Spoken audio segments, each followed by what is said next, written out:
Welcome, everyone. It's hard to believe looking at that video and seeing year by year tick on. And backstage, I was with Mike, and I'm a little bit nervous here because I want to do the family and the girls right. It's been so many years, and it's not easy. It's excruciating to be here, but the family has been here for several years in a row. And earlier today, I was thinking, how is it that they're able to smile or stay positive or want to do this? So I looked on Becky's Facebook page about an hour ago, and it really said everything. It said, the best revenge is none. Heal more, move on, don't become like those who hurt you. Because it's very easy to fall in that.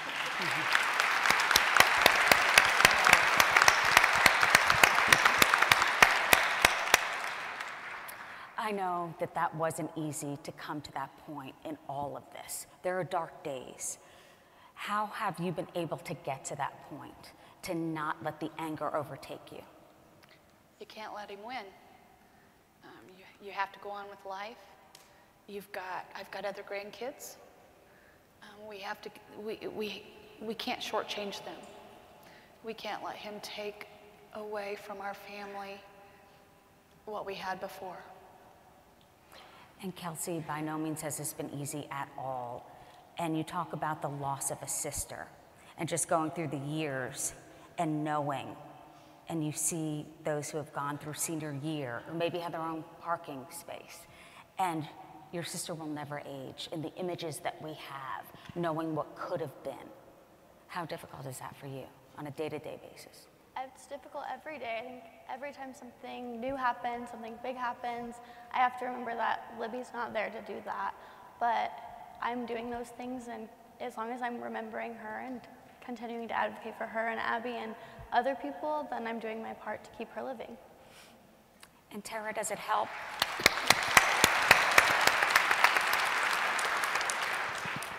Does it help with the Facebook community being on there saying, look, this is where we are in the investigation, this is where we need your help, and being able to communicate with so many? Absolutely, but I really try not to Facebook a whole lot. So, but yes, it's definitely a good tool to bring awareness, to reach as many people as we can. And there is a turn in the investigation. Investigators would like to know if you've had any interaction on any social media sites with Anthony Shots. Explain that, Kelsi, if you will. So there was an account, it was active from 2016 and 2017, Anthony_Shots on Instagram as well as other social media platforms, and they're just asking that anybody that's ever communicated with this account come forward and talk to them. And one of the people connected to that site is Kagan Klein, and our producer Barbara has spoken to him. Let's hear that, and then we'll come back out and chat about it. I feel like I'm being harassed completely. Did you have anything to do with the murders of Abby or Libby? Not at all. And I gave up my DNA, a hair follicle test. I've done everything they wanted me to.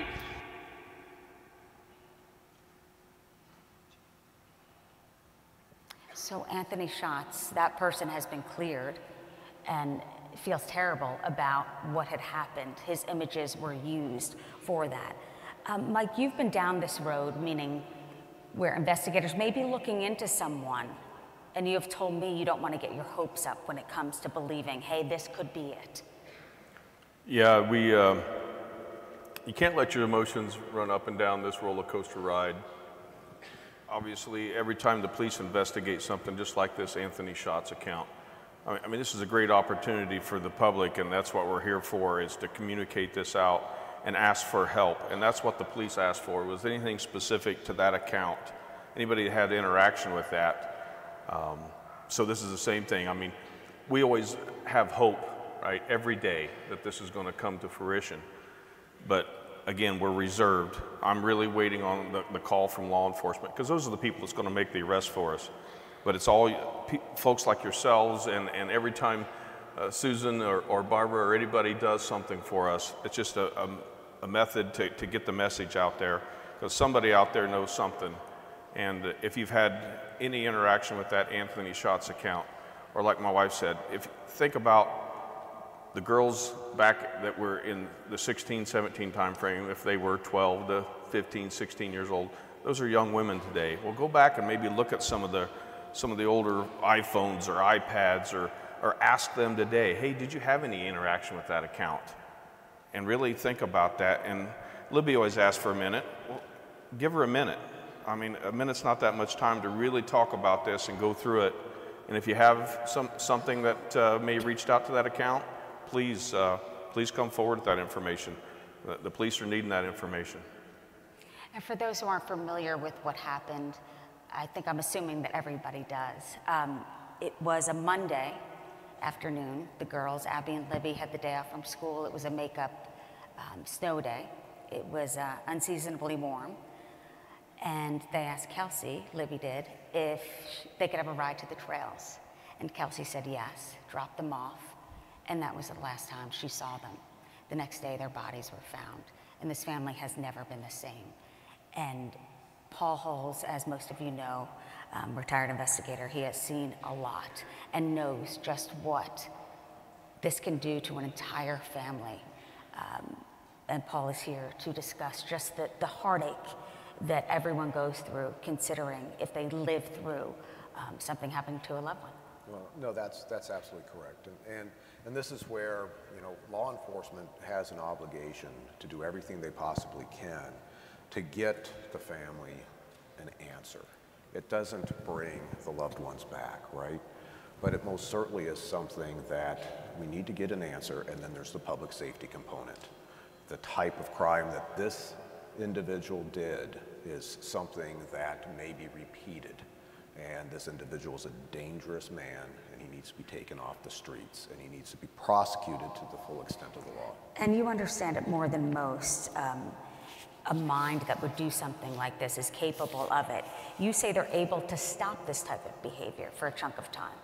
Absolutely. And that's what, I've personally seen with various individuals that I've looked at for my cases is, there are individuals that are more regular in terms of the crimes that they commit. They're periodic. Then there are individuals that will do crimes in clusters. And, this goes to personality types. This goes to what's going on in their lives. Is there a certain type of stress that they're experiencing, a loss of a job, a divorce, and then they strike out at innocent individuals as a result of that. You talk openly in your book about being so dedicated to this, to the victims and to their families, but at a cost with your own personal life. And by no means are you saying this is easy. No, well, it's not easy. These are horrific crimes, and everybody working this case, what they have been subjected to as the professional side is of course going to be taking its toll as they continue to try to solve this case. But it doesn't compare to what the family has gone through, and that's really what the important part of this is, and it's really to try to keep, law enforcement on the right track to make sure that they get the answer. And again, it's not going to bring the loved ones back. And you say that an investigator is wrong until they're right. What do you mean by that? Well, when you have an unsolved case, there's all sorts of investigative leads that come in, either from witnesses, various tips, even physical evidence. And as you march down those investigative leads, you develop individuals that you think are potentially responsible. And sometimes you end up thinking, well, I've got the right guy here, only to have something like a DNA elimination occur. But part of the complexity is that we are so reliant on circumstantial evidence, and you have to be. I mean, that's just part of us as humans, is trying to evaluate the world and the case. And sometimes you can be blind to the evidence and the circumstantial evidence. You think, oh, I've got this bit of information, and it adds up. This is the guy. But then there's other aspects that don't seem to add up as much, but you have a tendency to ignore that. And I've done that. Because the desire is to want to catch the bad guy. and you eliminate what doesn't fit with your theory, and you bring in what does. It's bias. And you say for 2 years you had the wrong guy with the Golden State Killer. You thought, this is him, I know I have him. Yes. And then you didn't. That's just it, and that's where, in that particular case, I you know, kind of chose the details within the case file that matched this guy, and there was details that didn't, and I said, well, I can excuse that. I can make it, you know, come up with a reason why that doesn't work. And then ultimately, you know, the DNA evidence showed I was wrong. And that's when, you know, I stepped back and I reassessed, and there's a great article out there by Dr. Rossmo called Criminal Investigative Failures. And this is a trap that all investigators can fall into. And it's really, you know, you make the failure by picking a suspect and trying to make the evidence fit. And what you need to do is have the evidence and see if the suspect fits the evidence. So that's something that I learned the hard way. And Becky, it reminded me a little bit of how you post every day, even a couple hours ago, that today is the day. Meaning an investigator's wrong until he's right. Today is the day, eventually it will be the day. Has that been inspiring to other people? It's inspiring to me. Well, it's the hope every day. You get up and you think, you know, that's how we have to look at it every day. Today could be the day. So I post that out there as a reminder that it's coming, and maybe today's the day. And in the most quiet times, Kelsi, when you're alone and you're thinking about this, do you imagine the day that the news does come down that it is that person? And what does that bring on? What type of feeling? I know that closure doesn't exist, but what does that feel like? It just reminds me that there's another chapter to the book. I mean, I don't think it'll bring closure, and I don't even think that it'll bring happiness. I think it'll be another form of sadness. I know just like my friends that have celebrated it, and they do celebrate for a little bit, but also when they go home, they have that sense of, wow, this is real. Like, it becomes more real for them. And I think that's kind of where we'll be at. It'll be a new stage of grief, I think. And with the Golden State Killer, I believe it was April 20th, 2018, you were at P.F. Chang's, of all places. You get the call that this had happened. You really do get the guy. And I thought it was so poignant when you get the call from the youngest victim, and she was crying, saying, is this it? Did you get the guy? Did you get the guy? But the tears were of, I would imagine, exacerbation of saying, finally. Yes, you know, and that's, you know, that's the experience is that the trauma is always there, you know, and even when that answer comes, and like Kelsi's saying, you know, some of the Golden State victims killers, you know, that was a traumatic event, because now they knew who had attacked them, or they knew who had taken one of their loved ones away, and now they had a face and a name, and that is going to be something that is going to be hard to kind of assimilate, because now you know who Abby and Libby saw. Do you feel like there is justice, maybe? Is that where the feeling goes?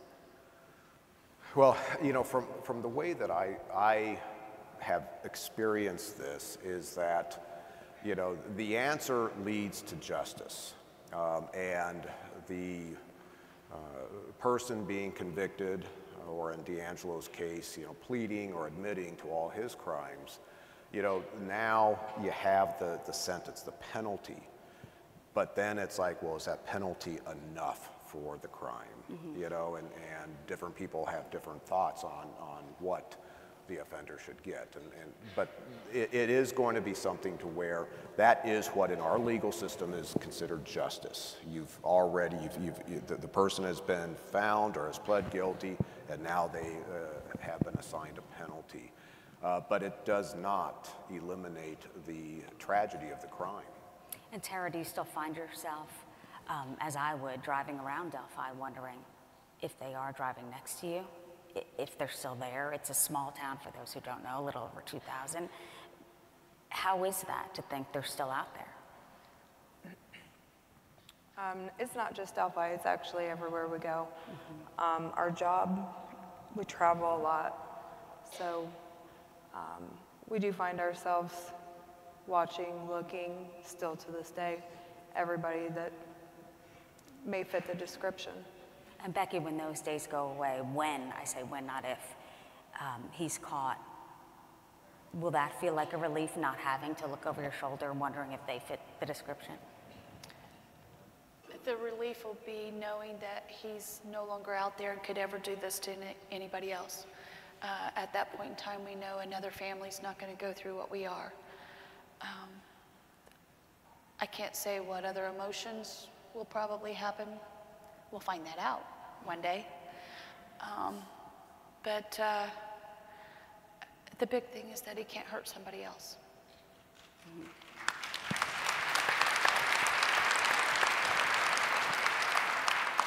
And Mike, have you thought about if the answer comes and it's clear that the person is no longer with us, meaning deceased, what will that feel like?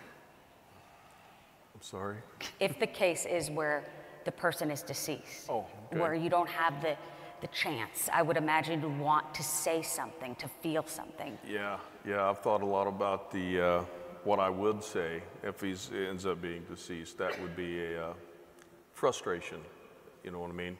Not being able to have my day in court, per se, because he's taken so much. This person's taken so much from us, you know, from our families. It's hard to express, just sitting here looking at the picture in front of us, you know, that's heart-wrenching in itself, because I can remember that, you know. Just the laughter in your kitchen, I've been there, and there is so much of Libby around, her pictures and her smile. And Becky, you've shared before that there were sticky notes that she had left, that after this you find yourself finding them, right? Yes. Oh, yes. She was known for sticky notes. Some of her teachers she left the sticky notes for. And so in my car, up in the sun visor, she left me a sticky note. She just loved to make people feel good. And Kelsi, Abby and Libby were great friends, playing sports together. Is it difficult seeing these pictures, as your grandfather said, on it being frozen in time for them? I wouldn't say it's difficult. When I see them, it just reminds me of the life that she lived and that Abby lived, and just how happy they were and how happy they wanted other people to be too. And is it your thought process that this person will not steal that, who they were and the joy that they had? Yeah, absolutely. I don't want him to win. I want to take my power back.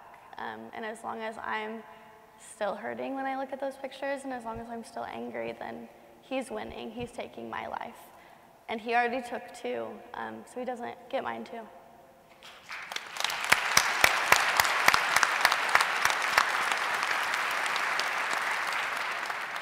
It's been 5 years, Paul, which is excruciatingly long.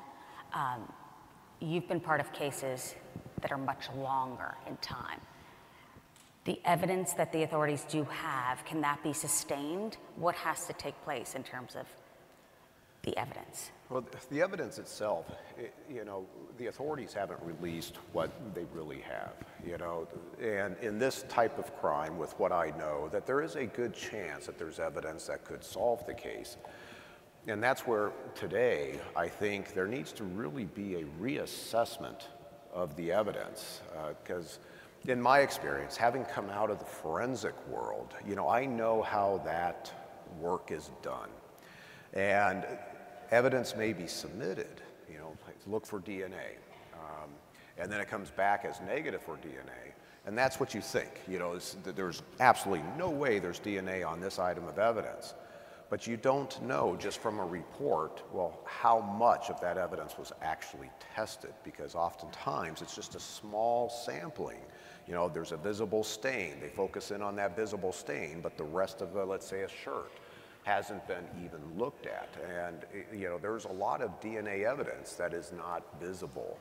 And so for me, when I get involved in a case, you know, one of the first things that I will do in a case like this is, in addition to wanting to see the core of the case, the crime scene, is also what forensic testing has been done. But I don't want it just the reports. I want the DNA analysts, or all the analysts' notes, their photographs. I want to see the evidence so I can see exactly where samples have been taken.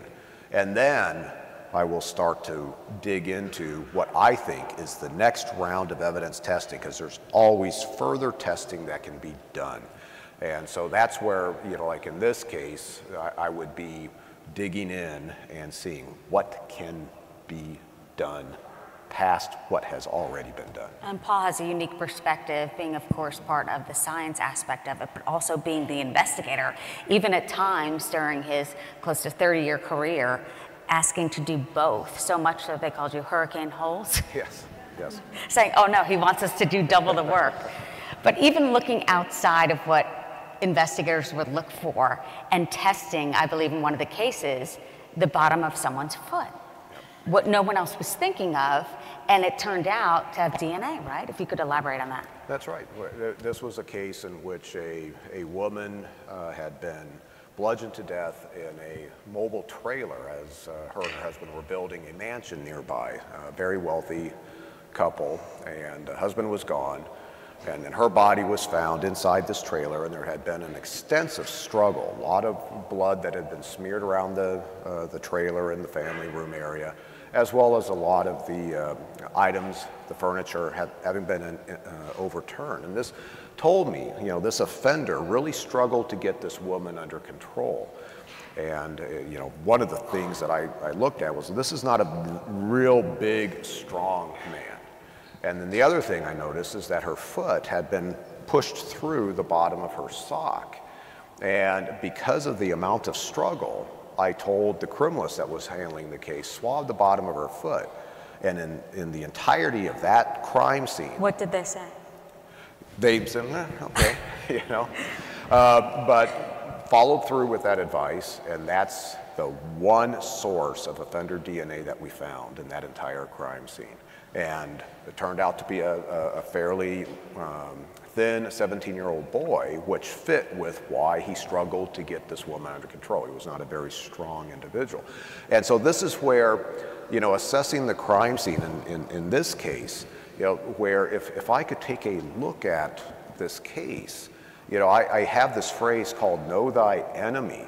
You know, this is where now the behaviors, what is happening between the offender and the victims can inform me a lot about the offender. How can you tell that based on a crime scene, which in this case, the town, thank goodness, all went down for a search party. So what would that tell you? How would you be able to assess that? Well, that's, you know, and obviously there's a lot of individuals involved with this search party, and that complicates the scene, but that's not unusual for what we have to deal with. That is typical.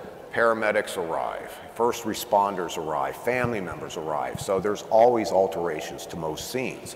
So it's a matter of being able to subtract that out and take a look at, okay, I am confident this is the aspect of what I can see that is the way it was when the offender left. And then from there, I'm assessing it. There's a formal reconstruction aspect, there's an objective aspect based on science, based on forensic testing, but then there's also the subjective. And one of the things that I would really be focusing in on is, what did the offender do that he didn't have to do to commit the crime? Because then now that often is a behavior that he feels compelled to do because he has a certain fantasy. And oftentimes investigators don't understand the complexities of a predator, of a fantasy-motivated killer. And I can't say that that's what's going on in this case, but this is where you have to understand that some of these offenders do behaviors at a crime scene that most normal people would never think about. And having that knowledge, and this is where profilers come in, where they can say, this is what I am possibly seeing here, I can then focus my energies to find evidence in places where people think, oh, there's no chance that there's evidence there. And so that's where I would hope to be able to take a look in this case to be able to see if I could see something and maybe give some advice. And I think that does bring hope to families, because you have a way of seeing things that other people don't based on your experience. And Becky, you said early on that you hang your hat on, or you hung your hat on investigators telling you, look, it's not something that they were doing online. And then all of a sudden the Anthony Schatz profile comes up. And you almost thought, should I blame myself? I even warned them about online activity. But obviously, you shouldn't blame yourself. But that could happen, that young girls are online and you don't know exactly what's happening, even with the warnings. Yes, when the Anthony Shots thing came out, that was a hard blow, because I had never gone down that path, and we had been led to believe that it wasn't it wasn't social media. So when it came out that it was, then I realized that she had been talking to somebody on social media, and I didn't catch it. So at that, I feel like I failed her. I failed both girls because I wasn't tech savvy enough. I really thought she would never do that because she loved crime shows, and after these crime shows and stuff, we used to talk. We talked about that stuff, so I really never thought that she would do anything, and I trusted her. And I never checked her phones, but I didn't know even what to check. So there's a lot of blame there, and I could tell Paul wants to jump in here. Yeah, no, because this is not your fault. I think this is something when you think about normal teenage behavior. Right now, this is a time when they are going to be gaining independence. Everybody has secrets, and it doesn't mean that they're bad secrets. But you also have to understand that the online world, there are individuals out there that are very good at, zeroing in, kind of casting a wide net, and then finding sort of somebody that they can start to lure in. And it's not necessarily anything bad. It's, we see, images of that guy that Anthony Shots was using. That guy is not Anthony Shots. But obviously he's an attractive looking guy, he's a younger guy, and this is something to where, maybe the communications were really just trying to ensnare and build trust. Hey, I'm this cute guy, I'm fun, and then, this is that grooming process, where now it's, okay, how can I, gain trust where I can start asking questions about, hey, when are your parents home? Are you free to be able to meet me someplace? And this is something that is, most parents are not going to catch because these guys are so adept at doing this. So you can't blame yourself, and you can't blame Libby or Abby in terms of what they are doing and who they're interacting with when it comes to this.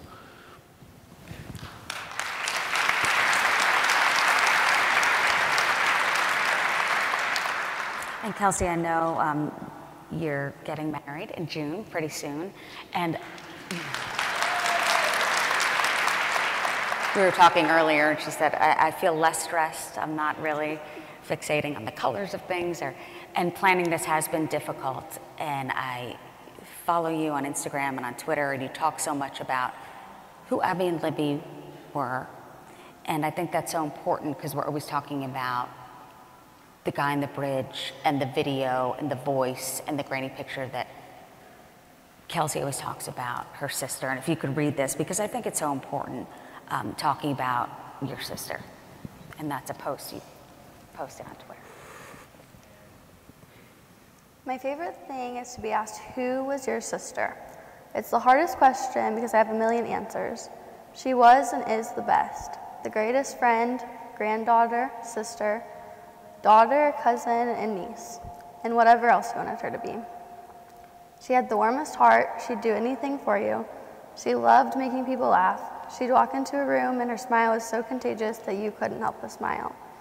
She gave the best advice. She always knew exactly what to say. She loved her family, her friends, and all the animals. She was always ready for adventure. She played all the sports she could. She loved art. She was outgoing. She was loud, she was brave. She was always my best friend, and always will be. No matter what she was doing, she'd always give a minute to help a person in need. So take that minute of your time and share the flyer, share the Anthony Shots account and all of the info. Give her the minute she deserves, and give her the minute she'd be giving you if she were here and you were not.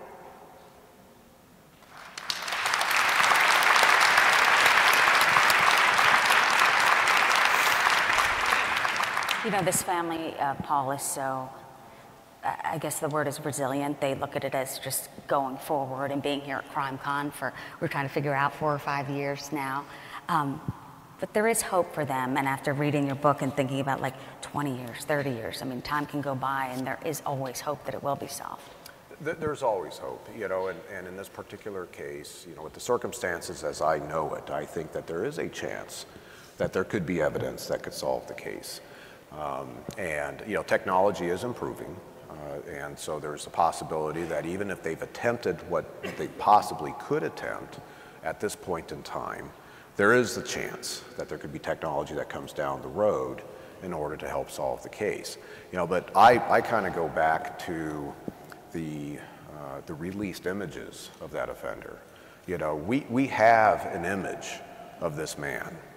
And there is some confusion out there in terms of, well, which composite, you know, we should be looking at. And that, I think, needs to be clarified by the investigating agency. And I have some questions about these composites. However, you know, this is where the public is so critical in this case. If they don't have identifying evidence of the offender, now it's a matter of relying on witnesses. And by witnesses, it's not just people there that day, but it's also people who possibly know who these men are. And, you know, for me, when I take a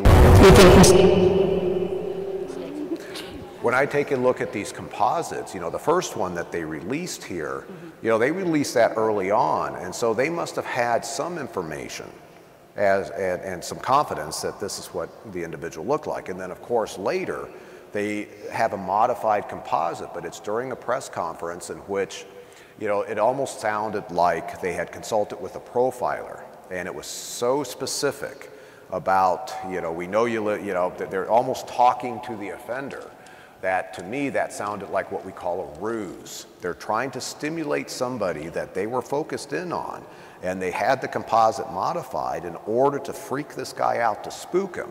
And they had eyes on him to see how he responded after they did that. And obviously it didn't result in any type of incriminating movements or patterns or statements if they're listening in. You know, so now there's some confusion as to, well, what is going on here with these two different composites? And, you know, the first composite, you know, we have that video that they released, that short clip.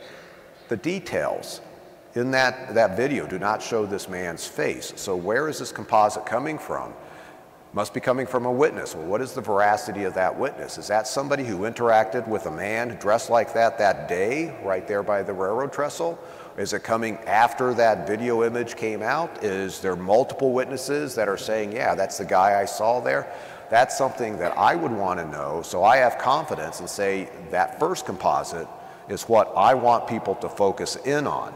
Or what is the veracity of the second composite? If it's not my theory that they were focused in on somebody and trying to what we call tickle them, you know, to make them do something, let's clarify that and then make sure that you all have the right information to focus your energies on this case, because it can be solved that way. The public is a huge resource in this type of case because we have that image. We have a composite. We have people who may know somebody there, you know, and we have to consider post-offense behavior in this case. This man did not expect to be videoed and then have it broadcast across the world. Imagine after he committed this crime, went home and on TV, he's seeing an image of himself walking towards the victims. That is an oh shit moment for him. I guarantee those clothes, those shoes, that hat are gone. And now he's cleaning himself up, or he's growing facial hair, he's shaving his head or growing it long, he's losing weight or even gaining weight. He's moving out of town. You know, so if there's somebody within that area that says, oh, there's a guy that kind of looked like that, and I just kind of remember him disappearing. All of a sudden, he lost a ton of weight, and he was clean shaven. You know, that's part of, you know, getting the public the right information with the right insight into how this offender is going to behaving after the crime. Not just that moment in the video, but also, hey, this is what this guy's going to be doing, and maybe somebody out there has knowledge that would fit that post-offense behavior.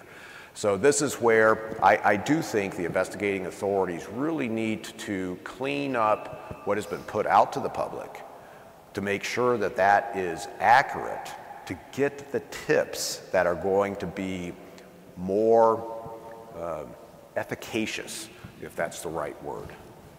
Define efficacious. You know, but something in which, you know, you don't want garbage tips coming in. You know, and so right now you have a guy that looks like he's 19 and another guy that's maybe in his mid-30s to mid-40s, you know, very different. There's some similarities between them. Basically, you know, half of Delphi, the males and half of Delphi probably would fit somewhere between a blend of these two composites. You want the public to focus in so you get more accurate tips, something that is worthwhile pursuing. And Libby had the wherewithal to record on her cell phone mic. We've discussed it, and you thought she was thinking, okay, this guy's a little creepy, and you thought she would think, I'm gonna bring it home and show you. Yeah, that, obviously if they wouldn't have been murdered, this is exactly, I'm sure, what she'd have done. She'd have said, hey, Grandpa, look at this. There's a creepy guy out there. But back to the two sketches, my wife, Becky, she put it very well, is I think some of the reason that there are such a difference in those is, and I don't know exactly who was out there saw people that day, but obviously there was a couple people that saw this person dressed in this fashion. If it was a younger person, did they look at that person and say, oh, they're old, you know? Or was it an older person and said, hey, that person really looks young? Yep. And so, and a lot of times when people ask me about this, I'll say, when's the last time you stopped and got gas in your car and the person on the next side of you was getting gas? What did he look like? What was he dressed in, right? How was he dressed? Mm-hmm. Everybody stops in here and gets gas. We pay too much for it, but but think about that, you know, and try to capture that image. You stopped and got gas yesterday. What did that person look like that was across from you pumping gas? Do you remember? Can you do it well enough to do a sketch? Mm-hmm. And that's part of assessing the veracity of the sketch is, right. You know, did the witness, you know, stand there and talk to this man for a period of time? Right. Or were they just, you know, passing by? You know, and that is what I think, you know, what is the confidence that investigating authorities have in either sketch? You know, but to put two sketches out there and say, well, it could be a blend between these two, I think is very confusing without context. And that's where I think the tips now just become diluted. And that is the goal, to get that tip in. And how much do you think the reward, does that kind of boost the tips, or do you think that's, if they're a family member or they know someone, will that give them the extra thing they need to do so? Because it's now at $325,000. You know, it really depends on the circumstances of the individuals that know something about the case. You know, oftentimes, you know, when you have crimes in which, you know, reward monies, which generally don't range into the you know, life-changing values, right? You know, you're talking $10,000, $25,000, $100,000. Even to some people, that's a huge amount of money. And if they know something, they're now balancing, okay, the risk to themselves by reporting what they know versus getting that money. You know, in this case, don't know anything about the offender, don't know his social circumstances, social circles, you know, but in my experience, especially now that this case is so high profile, a reward is going to encourage a lot of people to throw tips in just in the chance that there's enough overlap in facts that they could be considered as providing something. You know, and then that just dilutes the pool. You know, it's very, very rare for a reward in this type of case to actually pay off, if you will, and generate a tip that solves the case. Well, I do want to open it up to questions. We have about 7 minutes left. Those who have any questions want to come up and ask. Come on up. Hi, this is a question for Paul. The clip that was shown at the beginning, where this person pretending to be Anthony Schatz or whatever was talking to the reporter, he said something I found curious. He said he gave a DNA sample and hair follicle. And I'm wondering, you know, as a forensics guy, I mean, I would assume they'd do a cheek swab. So, and I know you can only speculate. What would they want? I mean, I don't know the status of current hair science medicine, but does that tell you anything? Did that seem curious to you at all, or am I just kind of... No, absolutely. You know, typically if you're in this day and age to get a DNA reference standard from somebody you're investigating, you're getting an oral swab.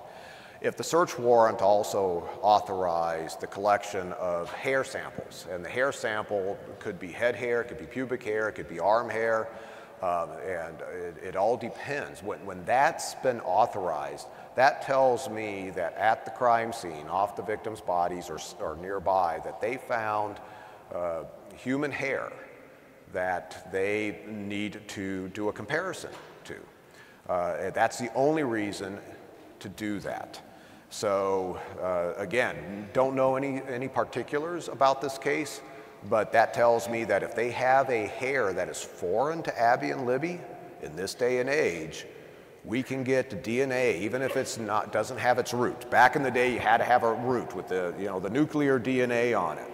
Now, with the sensitivity of the genealogy, the sequencing equipment, we would not only be able to get DNA, but identify through the genealogy tool whose hair that was. And so that's one of those things that I would want to know.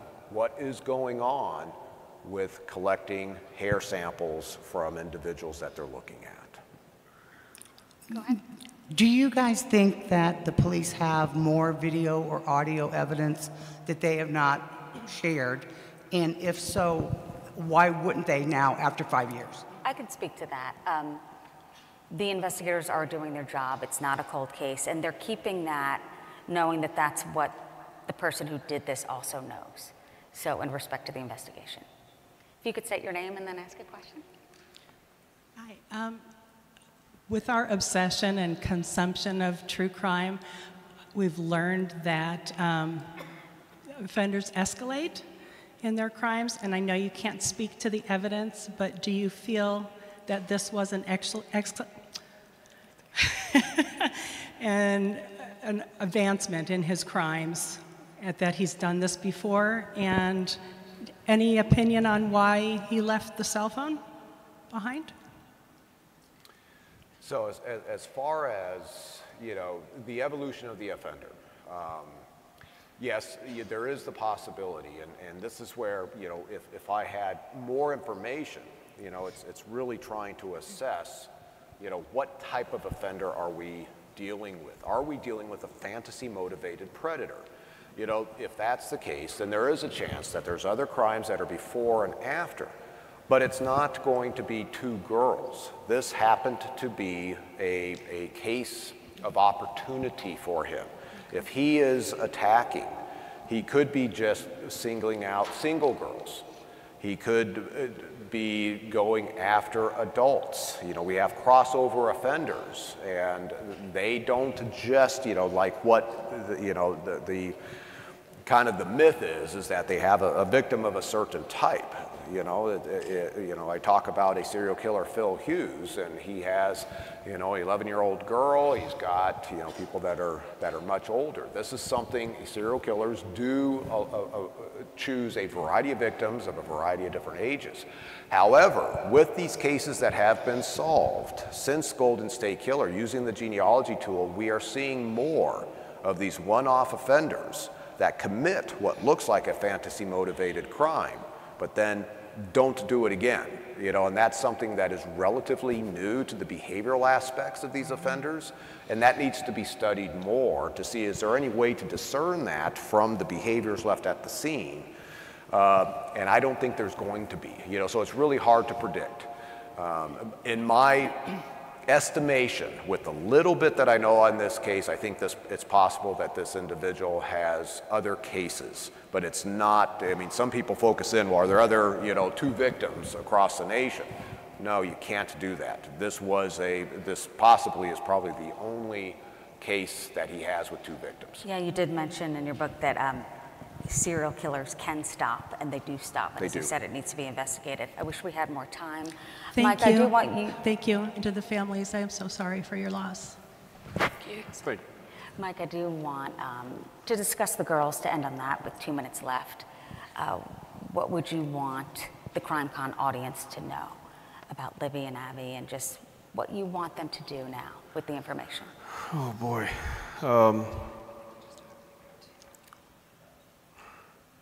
What do I want you to know about Abby and Libby?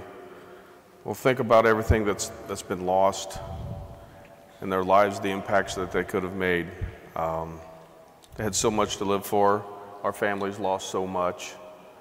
I mean, we missed out on the proms and the graduations and the college. And I was just getting ready to teach Libby how to drive. We just started going up and down the driveway. But remember all the things that they could have done and the stuff that was taken away. We have a perpetrator out there that did this, you know, and that's truly who's at fault here. But remember the girls, you know, and we're building a memorial park for them, and so they'll never be forgotten. Sorry to take so much time.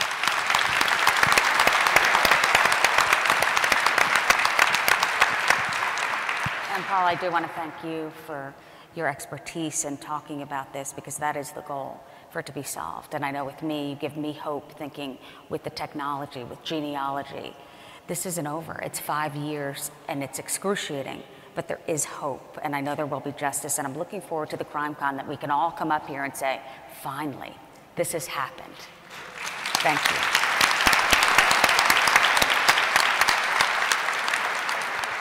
And I do want to say, I'm bearing the lead here, but Paul Holes is part of the HLN family now, and doing a new show. I am. Yes. That's right. So I'm now the host of Real Life Nightmare on HLN, and I've got potentially some other TV projects with them coming up. There were those that thought, okay, with the Golden State Killer, now you're going to retire. Not so? Not so. It's in his genes, so to speak, no pun intended. But again, I'd like to thank the family. Yeah. It's really amazing to be with you and part of this. And I can't wait till the day that it is solved. Thank you.